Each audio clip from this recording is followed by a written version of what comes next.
Святой Георгий указал на Шиа, как патриарх Илья II выбрал местоблюстителя. Перед одним из важнейших решений в жизни католикоса-патриарха всея Грузии Ильи II произошло событие, которое многие называют знаковым. По словам близких к церкви источников, патриарху явился святой Георгий и указал на владыку Шиа Муджири.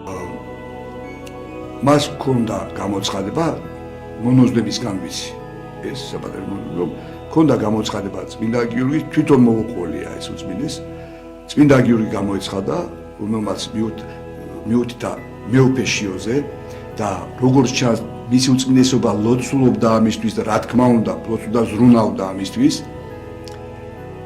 და იზრუნებდა რა თქმა უნდა როგორც მუსიყვარული მამა და მან დაწერა ეს საბუთზე და ეს კონვერტში ჩადოდა შეინახა სეიფში დაკეტა და გასაღები ჩამოიკიდა სარტყელზე.